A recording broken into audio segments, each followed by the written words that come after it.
minutes. Welcome to this week's episode of Kent's Garage. If you recall, in last week's episode, I left you with this 2004 E500 with a problem with the seat switch on this driver's door.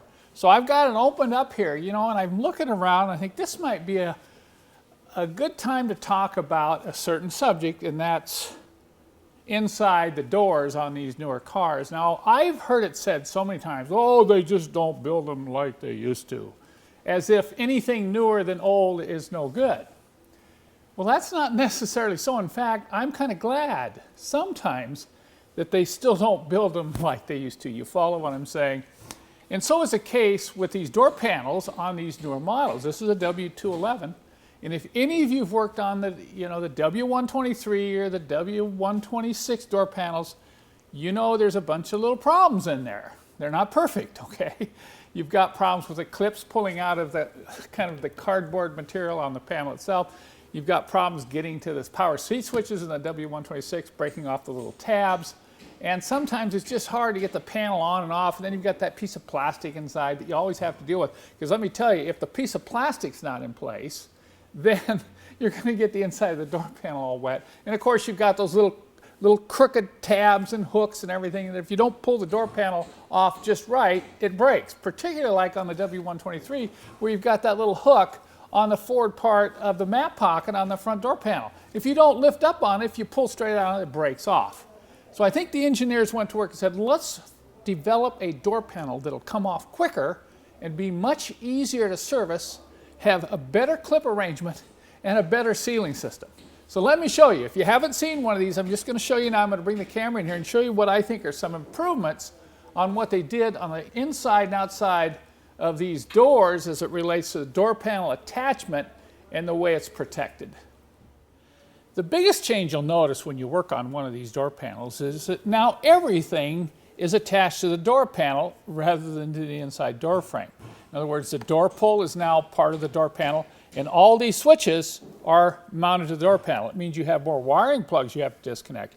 But really, in this particular case, I don't even have to completely remove the door panel. I can just snap it off, get in behind here, loosen up the nuts that hold this switch on and pull the switch out, and then just quickly mount the switch back in, bolt it back up, and put the door panel in place. So this is a big change, and I also feel this is a big improvement. You can get to everything quicker, you can change components faster, and I really like the way the attachment system works on these door panels as well. So let me go around with the camera and I'll show you how the clips work, and I'll show you how they've sealed the door panel from moisture problems. The first thing you'll notice gone is that clear plastic inner panel that you see on the older cars is gone. And this is a very thick foam sealed molded piece that fits right over the entire inside of this door panel, so it really prevents any moisture from getting up onto the panel. The other thing I like is the material that the inside of the panel is made out of.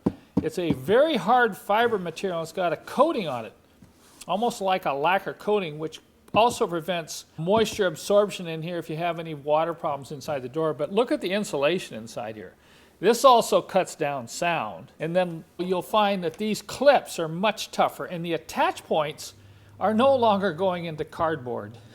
They're going into a very strong molded plastic clip holder all the way around the door. So these clips go in and come out very quickly. They don't tend to break like some of the old ones. And then finally, the top edge is a lot more manageable. Sometimes on the older models, this top edge gets stuck in here and it's hard to get off. You pull all these clips off and you can immediately just lift the panel right up. Notice here I haven't even taken the panel completely off the door yet, and I'll explain more about that next. I mentioned that I didn't have to completely remove the panel from the door, and in this particular case I don't, but you do have to be cautious. There's quite a bit of wiring that's going between the door and the door panel, and you don't want to damage it.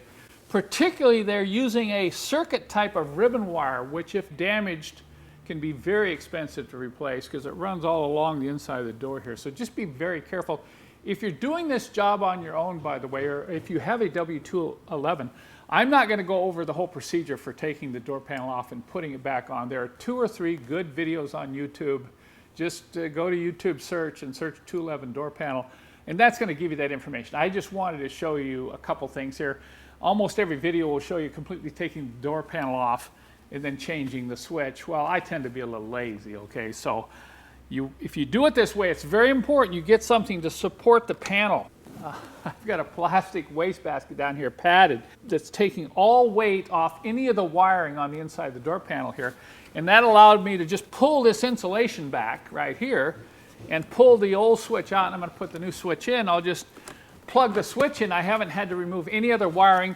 You know, even when I pulled the small speaker off here, I just left it plugged in and draped off the side because I'm just going to quickly put this switch on. I'll test it before I snap everything back together, and then I'm going to put it back in place. You can tell I'm a fan of some of these new door panels because they're much easier to work with and they're much faster to do repairs on. And now for the product of the week. Let me show you how much I like these larger cotton swabs for lubricating key points. Watch this as we lubricate the pin latch mechanism for the soft top on my W211 Pagoda. I'm using synthetic grease, and it's a little sticky getting this thing to latch. So we're going to really put the synthetic lube down in this latch mechanism to make sure we can get that to latch that top down tight without a lot of extra effort.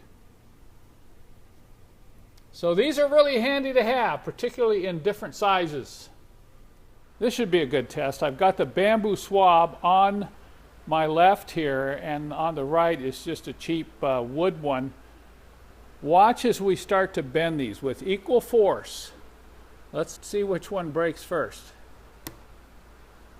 All right, just like I thought. Look at how much stress that bamboo stick will take, and that's really important when you're cleaning or detailing on a car. W211. It has some really tight creases along the roof line and above the trunk, and it's really hard to get any kind of brush in there. So we use a smaller swab to put it down in that crack at an angle, and then we're going to tip it back and push up forward. You'll be amazed at how much junk is going to come out of that groove. Look at that. Now it'd be really difficult to get any other kind of a brush in there, especially to get it around that little corner. The rain trough at the bottom of this rear glass is also really hard to get to. It curves up inside underneath the glass, so once again it's hard to get any kind of a normal brush in there. Watch as we take one of the larger swabs, push it in an angle, and then roll it up into that crack. And look, as we move along here, we can get all that crud out of there, all those needles and leaves that tend to collect in this type of trough.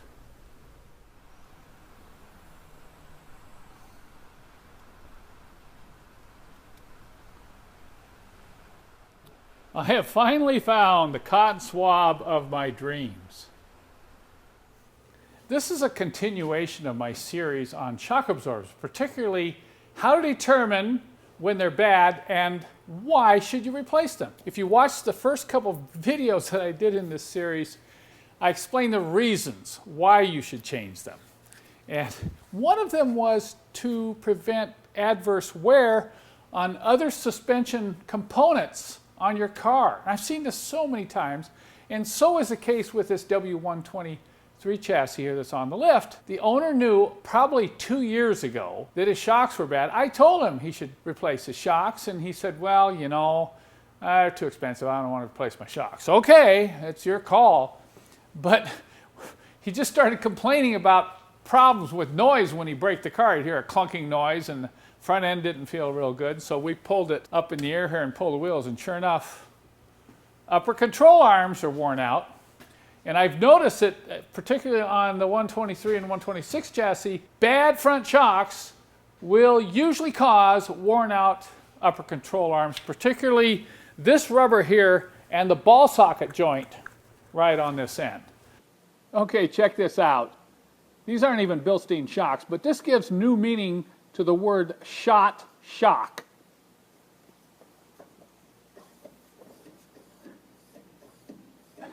One hand behind your back, you can move it up and down.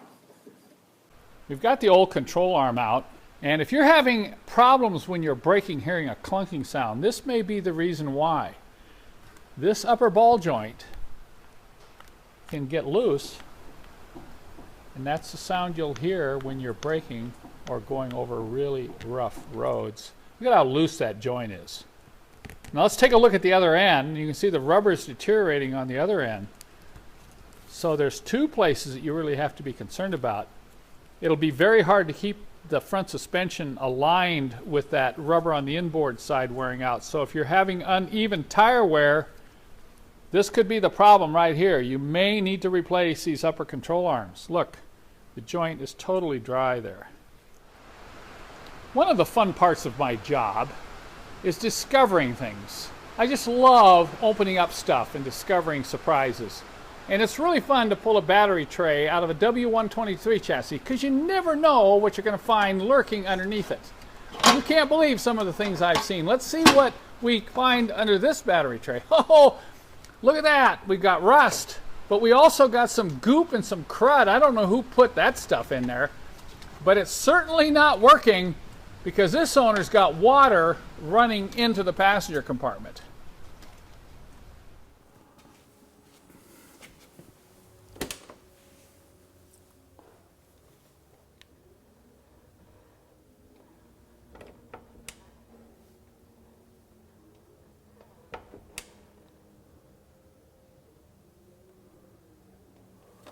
I've been working on this door some more this past week, and let me tell you, sometimes it takes a little more than just lubrication. Sometimes it needs an adjustment on the striker, but I think this one's pretty close. I at least want to show you what I've done to make it a lot better now, because now it closes pretty well. There's a little bit of stickiness right here due to the old door seals, but this is pretty nice compared to what it was a week ago. So what I did is I got in there and not only lubricated the hinges, but take a look at these heavy-duty cotton swabs with the bamboo sticks. These are great for lubrication. Look at how dirty these are, and let me show you why. You know, getting in and lubricating the latch mechanism on the door got quite a bit of gunk out of that, but then when I went to lubricate that tapered cone inside the striker, look at how much crud's coming out of here. So it took a little bit, but after lubricating the latch and the striker with synthetic lube and using my grease gun to lubricate those front door hinges, we have a much easier closing door now on Happier. So I'm happy, and Happier is happy too. So let's see what this thing really looks like under this plastic. Oh, look at that.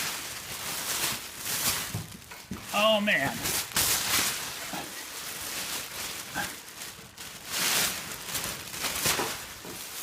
Are we going to have fun making tools now or what?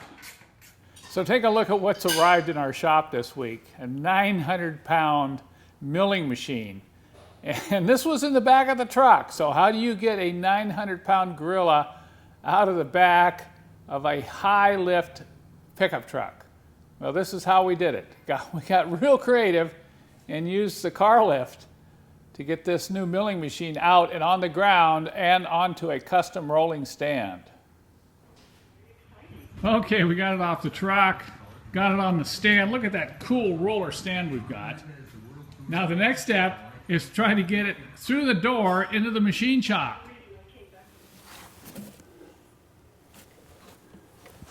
You can see I decided I couldn't wait. I just got to get this fender beat out and get a headlight in this thing so I can make it legal, because I really want to get out and drive it hard. There's no other way I'm going to be able to determine just how healthy this is. So we got it back in the shop this week, and there's a couple of things I've got to do with this. Number one, the alternator is draining the battery.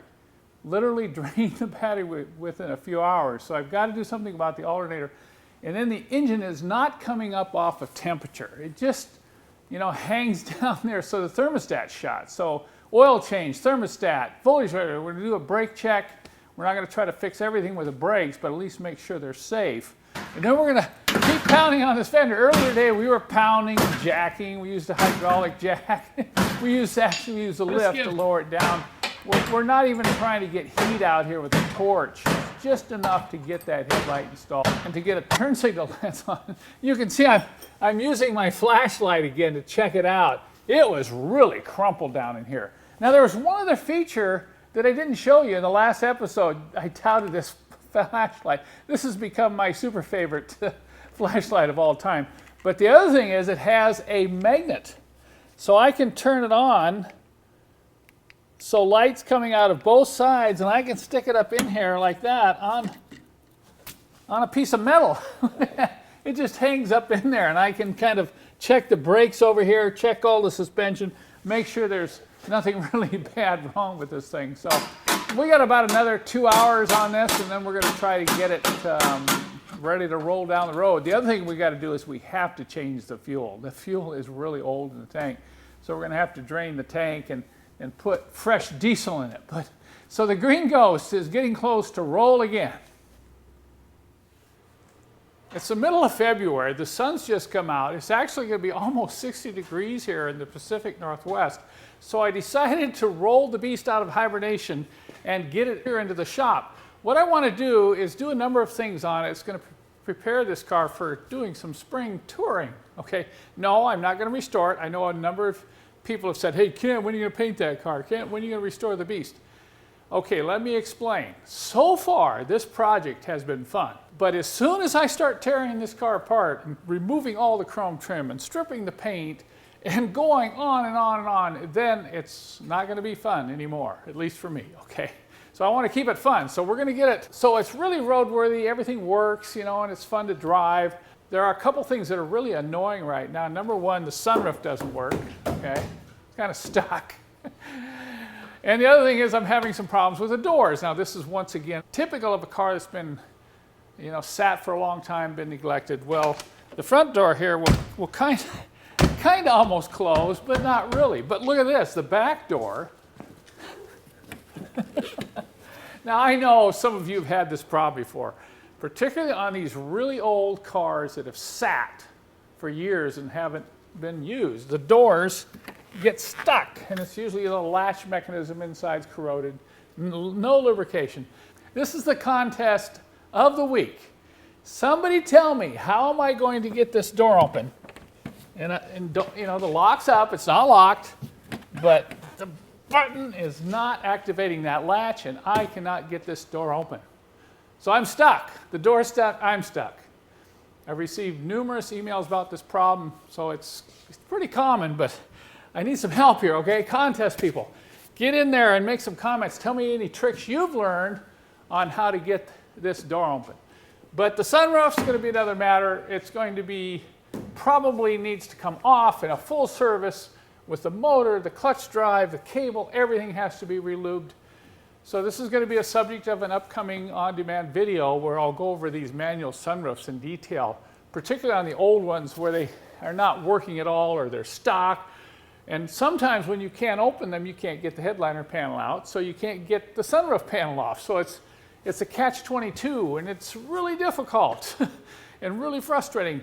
But I have learned a few tricks on how to get those panels out without damaging them, even when you can't open the roof. So we'll go after that. We'll go after the doors.